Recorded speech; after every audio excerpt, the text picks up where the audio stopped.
Hello everyone, ಇದು ನಿಮ್ಮ ನೇತ್ರ. ಬಿಗ್ ಬಾಸ್ ಅವ್ರ ಕಡೆಯಿಂದ ಫಸ್ಟ್ ಪ್ರೋಮೋ ರಿಲೀಸ್ ಆಗಿದೆ. ತುಂಬಾ ಇಂಟ್ರೆಸ್ಟಿಂಗ್ ಆಗಿದೆ. ಮಾತಾಡೋಕ್ಕೆ ತುಂಬಾ ವಿಚಾರಗಳಿದೆ ಅಂತಾನೆ ಹೇಳ್ಬೋದು. ಪ್ರೋಮೋ ಏನು ಎತ್ತ ಅಂತ ನೋಡೋದಕ್ಕಿಂತ ಮುಂಚೆ ನನ್ನ ಚಾನಲ್ಗೆ ಇನ್ನೂ ಯಾರಾದರೂ ಸಬ್ಸ್ಕ್ರೈಬ್ ಮಾಡ್ಕೊಂಡಿಲ್ಲ ಅಂದರೆ ದಯವಿಟ್ಟು ಸಬ್ಸ್ಕ್ರೈಬ್ ಮಾಡ್ಕೊಳ್ಳಿ. ವಿಡಿಯೋ ಇಷ್ಟ ಆದರೆ ದಯವಿಟ್ಟು ಲೈಕ್ ಮಾಡಿ, ಕಮೆಂಟ್ ಮಾಡಿ ಅಂತ ಹೇಳ್ತಾ, ಇನ್ನು ಪ್ರೋಮೋ ವಿಚಾರದಲ್ಲಿ ನಮಗೆ ತುಂಬ ಕ್ಲಾರಿಟಿ ಸಿಗ್ತಾ ಇದೆ. ಧನರಾಜ್ ಅವರಿಗೆ ಕಾಣಿಸಿದೆ ಮಿರರಲ್ಲಿ ಅಂತ. ಯಾಕಂದರೆ ಆ ವಿಟಿಲಿ ಡೈರೆಕ್ಟ್ ಮಿರರ್ ನೋಡಿಕೊಂಡು ಧನರಾಜ್ ಅವರು ಸರಗಿಸ್ತಾ ಇರೋದು ಕೂಡ ನಮಗೆ ಕ್ಲಿಯರಾಗಿ ಕಾಣ್ತಾ ಇದೆ. ಇಲ್ಲಿ ಒಂದು ಪಾಯಿಂಟ್ ಅಂತೂ ಕ್ಲಿಯರ್ ಆಗುತ್ತೆ. ಡೆಫಿನೆಟ್ಲಿ ಧನರಾಜ್ ಅವರು ಗೊತ್ತಿದ್ದೇನೆ ಈ ತಪ್ಪು ಮಾಡಿದ್ದಾರೆ, ಗೊತ್ತಿಲ್ಲದೆ ತಪ್ಪು ಮಾಡಿಲ್ಲ. ಅವ್ರಿಗೆ ಕ್ಲಿಯರಾಗಿ ಗೊತ್ತಿತ್ತು, ಆ ಒಂದು ಅಡ್ವಾಂಟೇಜ್ನ ಅವರು ಪಡ್ಕೊಂಡ್ರು. ಇದನ್ನ ತಪ್ಪಾ ಸರಿನಾ ಅಂತ ಕೇಳೋದಾದ್ರೆ ಡೆಫಿನೆಟ್ಲಿ ಸರಿ ಗುರು. ಆ ಒಂದು ಸ್ಥಾನದಲ್ಲಿ ಬೇರೆ ಯಾರೇ ಇದ್ದಿದ್ರು ಅದೇ ಮಾಡಿರೋರು. ಬಟ್ ಅಲ್ಲಿ ಧನರಾಜ್ ಅವರು ಇನ್ನೊಂದು ಮಾಡಿದ ತಪ್ಪೇನು ಅಂದರೆ, ನನಗೆ ಕಾಣಿಸ್ತಾ ಇದೆ ಅಂತ ಒಪ್ಕೊಂಡಿದ್ದು. ಅಲ್ಲಿ ಒಪ್ಕೊಳ್ದೇನೆ ಮಿರರ್ ಡೈರೆಕ್ಟಾಗಿ ಅವ್ರು ಹೆಂಗೆ ನೋಡ್ತಾ ಇದ್ದಾರೆ ಮಿರರ್ನ, ಹಂಗೆ ನೋಡ್ದೇನೆ ಬೇರೆಯವ್ರ ಥರ ಮೋಸ ಮಾಡ್ಕೊಂಡು ಆಡಿದ್ದಿದ್ರೆ ಇವತ್ತು ಗೆದ್ದಿರೋರು.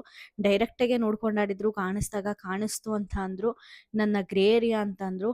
ಅವ್ರದ್ರಲ್ಲಿ ನನಗೆ ಎಲ್ಲೂ ತಪ್ಪಂತ ಕಾಣಲಿಲ್ಲ. ಒಂದೇ ಒಂದು ತಪ್ಪು ಗೊತ್ತಿದ್ದು ಹನುಮಂತುಗೆ ಇನ್ಫಾರ್ಮ್ ಮಾಡದೇ ಇರೋದು. ಮಾಡಿ ಸರಿಯಾಗಿ ಆಡಿದರೆ ಚೆನ್ನಾಗಿರೋದೇನೋ. ಬಟ್ ಆ ಒಂದು ಹೀಟ್ ಆಫ್ ಟೈಮಲ್ಲಿ ಡೆಫಿನೆಟ್ಲಿ ಇದೆಲ್ಲ ಆದೇ ಆಗುತ್ತೆ. ಲಾಸ್ಟ್ ಟೈಮು ಭವ್ಯ ಅವ್ರ ವಿಚಾರದಲ್ಲೂ ಕೂಡ ಅದೇ ಆಗಿತ್ತು. ಅವರು ಕ್ಯಾಪ್ಟನ್ಸಿ ಟಾಸ್ಕ್ ಆಡ್ತಾ ಇರ್ತಾರೆ. ಕ್ಯಾಪ್ಟನ್ಸಿ ಟಾಸ್ಕ್ ಆಡ್ತಾ ಇರಬೇಕಾದ್ರೆ ಡೆಫಿನೆಟ್ಲಿ ಆ ಒಂದು ಬಾಲ್ ಸಿಕ್ಕಾಗ ಯಾರಿಗಾದರೂ ಅದನ್ನು ಅಡ್ವಾಂಟೇಜ್ ಆಗಿ ತಗೋಬೇಕು ಅಂತಲೇ ಅನಿಸುತ್ತೆ.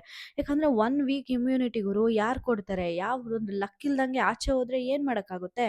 ಅದು ಅವ್ರ ತಪ್ಪ? 4-5 ಜನ ನಿಂತಿದ್ದಾರೆ ತಾನೇ, ಎಲ್ಲರೂ ನೋಡಲಿ ಹೇಳಲಿ, ಅವಾಗ ನಾವೇ ಬಿಡ್ತೀವಿ ಅನ್ನೋ ಒಂದು ಮೆಂಟಾಲಿಟಿನೇ ಇರುತ್ತೆ. ಅಲ್ಲಿ ಧನರಾಜ್ ಅವರು ಕೂಡ ಮಾಡಿದ್ದು ಅದೇನೆ. ನಾವು ಧನರಾಜ್ ಅವ್ರ ತಪ್ಪು ಇದೆ ಅಂತ ಎಷ್ಟು ಹೇಳ್ತೀವೋ ಅಷ್ಟೇ ತಪ್ಪು ಬಿಗ್ ಬಾಸ್ ತಂಡದವ್ರದ್ದು ಕೂಡ ಇದೆ.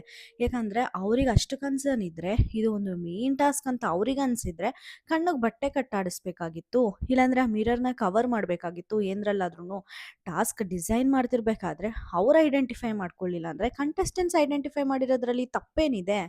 ನನಗಂತೂ ಇದು ಗೊತ್ತಾಗಲಿಲ್ಲ. ಧನರಾಜ್ ಅವರು ಇಷ್ಟು ದಿನ ಒಂದು ಸ್ವಾಭಿಮಾನಿಯಾಗಿ ಅವರು ಒಳ್ಳೆತನಕ್ಕೇನೆ ಅವರು ಫೇಮಸ್ಸು ಆಯಿತಾ. ಇನ್ಫ್ಯಾಕ್ಟ್ ಕಿಚ್ಚನ ಚಪ್ಪಾಳೆ ಸಿಕ್ಕಿದ್ದು ಕೂಡ ಅವರು ಒಳ್ಳೆತನಕ್ಕೇನೆ. ಸೊ ಆ ಒಂದು ಒಳ್ಳೆತನ ಅನ್ನೋದು ಬಂದಾಗ ಈ ಥರ ಒಂದು ವಿ.ಟಿ ಪ್ಲೇ ಮಾಡಿ ತೋರಿಸಿದ್ರೆ ಆಚೆಗಡೆ ಇರೋ ಜನಗಳಿಗೆ ಧನರಾಜು ಯಾವ ದೃಷ್ಟಿಲಿ ಕಾಣ್ತಾರೆ ಹೇಳಿ?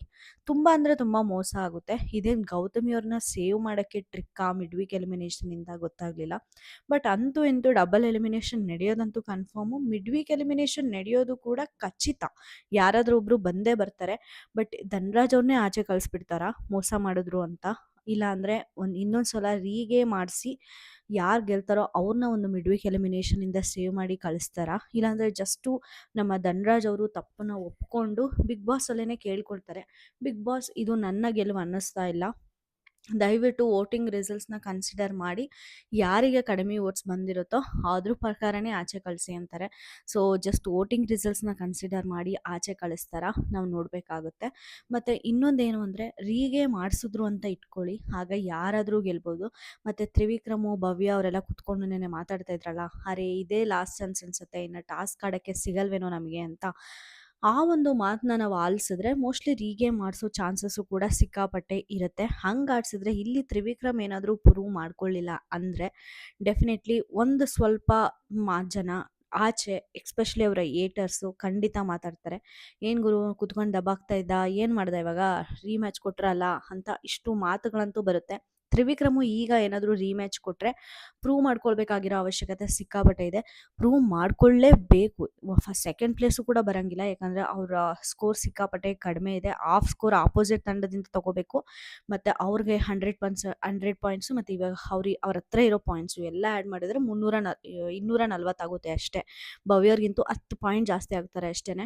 ಹಂಗಾಗಿ ಮಿಡ್ ವೀಕ್ ಎಲಿಮಿನೇಷನಿಂದ ತ್ರಿವಿಕ್ರಮು ಸೇವ್ ಆಗಬೇಕು. ಅದಕ್ಕಿಂತ ಮುಖ್ಯವಾಗಿ ಅವ್ರನ್ನ ಟಾಸ್ಕಲ್ಲಿ ಪ್ರೂವ್ ಮಾಡ್ಕೋಬೇಕು. ಅದೆಲ್ಲದೂ ಅವರೇ ಹೇಳಿರೋ ಮಾತುಗಳು. ಇದು ಒಂದು ಪ್ರೂವ್ ಮಾಡ್ಕೊಳ್ಳೋ ಅವಶ್ಯಕತೆ ಸಿಕ್ಕಾಪಟ್ಟೆ ಇರುತ್ತೆ. ಮೋಕ್ಷಿತ ಗೆದ್ದರು ಅಂದರೆ ಪಾಯಿಂಟ್ಸ್ ಆ್ಯಡ್ ಮಾಡ್ಕೊಳ್ದೇನೆ ಒಂದು ಇದನ್ನ ಮಿಡ್ ವೀಕ್ ಎಲಿಮಿನೇಷನಿಂದ ಪಾರಾಗೋಗ್ಬಿಡ್ತಾರೆ.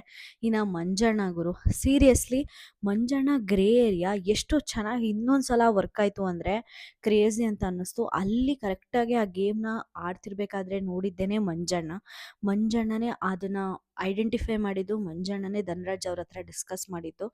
ಆ ಒಂದು ಗ್ರೇ ಏರಿಯಾ ಡೆಫಿನೆಟ್ಲಿ ಈಗ ಅವರ ಗೆಳತಿನ ಸೇವ್ ಮಾಡಿದೆ ಅಂದರೆ ಅಂತೂ ತಪ್ಪಿಲ್ಲ.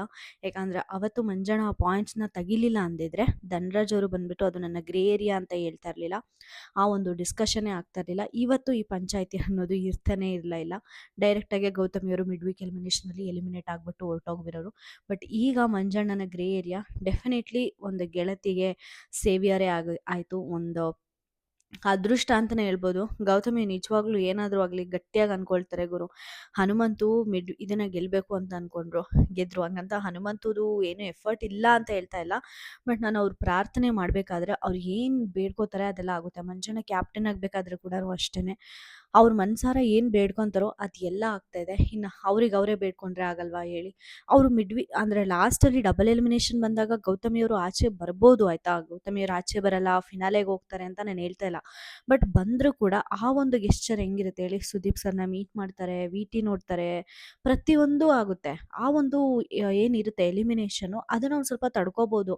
ಅಟ್ಲೀಸ್ಟ್ ನಾನು ಇಷ್ಟೆಲ್ಲ ಮಾಡಿದ್ದೀನಿ ಅಂತ ಮನಸ್ಸಲ್ಲಿ ಹೊತ್ಕೊಂಡು ಹೋಗ್ತಾರೆ. ಇಲ್ಲಿಂದ ಹೋಗೋರ ಮೆಂಟಾಲಿಟಿ ಹೆಂಗಿರುತ್ತೆ ಅಂದರೆ, ಅರೆ ನಾನೇನು ಮಾಡೇ ಇಲ್ವಾ, ನಾನು ಏನು ತಪ್ಪು ಮಾಡಿದ್ದೀನಿ, ನಾನು ಏನು ಆಚೆ ಮಾಡಿದ್ದೀನಿ ಅನ್ನೋ ಒಂದು ರಿಗ್ರೆಟಲ್ಲಿ ಆಚೆ ಹೋಗ್ತಾರೆ. ಎರಡೂ ಎಲಿಮಿನೇಷನ್ಗೂ ತುಂಬ ಅಂದರೆ ತುಂಬ ಡಿಫ್ರೆನ್ಸ್ ಇರುತ್ತೆ.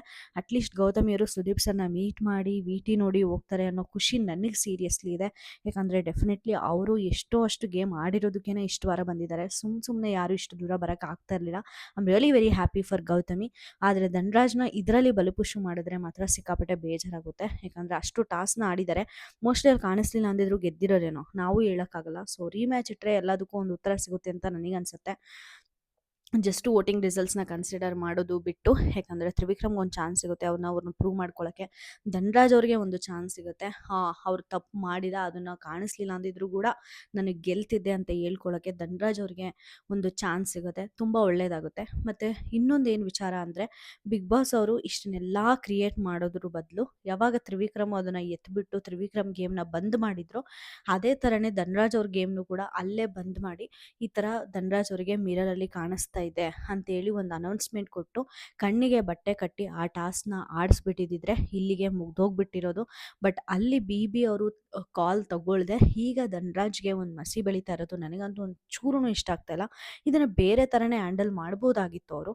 ಬಟ್ ಯಾಕೆ ಮಾಡಲಿಲ್ಲ, ಇದನ್ನು ಯಾಕೆ ಇಲ್ಲಿವರೆಗೂ ತಂದರು ಅಂತ ಒಂದು ಕ್ವಶನ್ ಮಾರ್ಕ್ ಹಾಕ್ಕೊಂಡ್ರೆ, ಧನರಾಜ್ನ ಬಲಿ ಮಾಡೋ ಪ್ಲಾನು ಬಿಗ್ ಬಾಸ್ ಟೀಮ್ ಅವ್ರಿಗೆ ಏನಾದರೂ ಇದೆಯಾ ಅಂತ ನನಗೆ ಅನಿಸೋದು.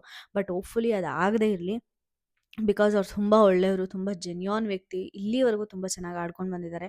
ಯಾರಿಗೂ ನೋವು ಮಾಡೋದಾಗಲಿ, ಯಾರಿಗೂ ಮೋಸ ಮಾಡಿ ತನಗೆ ಗೆಲ್ಲೋದಾಗಲಿ ಅನ್ನೋ ಮೆಂಟಾಲಿಟಿ ಅಸಲು ಧನರಾಜ್ ಅವ್ರದ್ದು ಅಲ್ವೇ ಅಲ್ಲ. ಬಟ್ ಲಾಸ್ಟಲ್ಲಿ ಅವರಿಗೆ ಆ ಒಂದು ಮಸಿ ಬಳಸಿ ಕಳಿಸೋದು ನನಗಂತೂ ಇಷ್ಟ ಆಗಲ್ಲ. ನಾನು ಹೇಳ್ಕೊಡೋದು ರೀಮ್ಯಾಚ್ ಆಗಲಿ ಅಂತಲೇ. ವೋಟಿಂಗ್ ರಿಸಲ್ಟ್ಸ್ನು ಕೂಡ ಅನ್ವಯಿಸಿ ಅವ್ರನ್ನ ಸೇವ್ ಮಾಡೋದು ಬೇಡ. ಒಂದು ಇದನ್ನೇ ಮಾಡಿ ಏನಂತಾರೆ, ಒಂದು ರೀಮ್ಯಾಚೇ ಆಡಿಸಿ ಐದರ್ ತ್ರಿವಿಕ್ರಮ್ ಗೆಲ್ಲಿ, ಇಲ್ಲಾಂದರೆ ರಜತ್ ಗೆಲ್ಲಿ, ಇಲ್ಲ ಮೋಕ್ಷಿತ ಗೆಲ್ಲಿ, ಇಲ್ಲ ಧನರಾಜ್ ಗೆಲ್ಲಿ, ಯಾರೇ ಗೆಲ್ಲಿ. ಬಟ್ ಅದಕ್ಕೆ ಒಂದು ಜಸ್ಟಿಸ್ ಅಂತೂ ಸಿಗುತ್ತೆ. ಆಟ ಆಡಿಲ್ದಿದ್ದವ್ರಿಗೂ ಕೂಡ ಒಂದು ಜಸ್ಟಿಸ್ ಸಿಗುತ್ತೆ. ಆಡಿರೋ ಧನರಾಜ್ಗೂ ಕೂಡ ನಾನು ಮೋಸ ಮಾಡದೆ ಆಡಿದ್ದೀನಿ ಅನ್ನೋ ಒಂದು ಸ್ಯಾಟಿಸ್ಫ್ಯಾಕ್ಷನ್ ಸಿಗುತ್ತೆ ಅವ್ರಿಗೆ ಗೆದ್ದರೆ. ನನಗೆ ಪ್ರಕಾರ ರೀಮ್ಯಾಚ್ ಆಗಬೇಕು. ನಿಮ್ಮ ಪ್ರಕಾರ ಏನು ಅನಿಸುತ್ತೆ? ಬಿಗ್ ಬಾಸ್ ಟೀಮ್ ಅವರ ಪ್ಲಾನ್ ಏನಾಗಿರ್ಬೋದು ಅಂತ ನನಗೆ ಕಮೆಂಟ್ ಸೆಕ್ಷನಲ್ಲಿ ತಿಳಿಸಿ. ಈ ವಿಡಿಯೋ ನಿಮಗೆ ಇಷ್ಟ ಆದರೆ ದಯವಿಟ್ಟು ಲೈಕ್, ಶೇರ್ ಆ್ಯಂಡ್ ಸಬ್ಸ್ಕ್ರೈಬ್ ಅಂತ ಹೇಳ್ತಾ ನಾನು ವಿಡಿಯೋನ ಮುಗಿಸ್ತಾ ಇದ್ದೀನಿ. Thank you so much.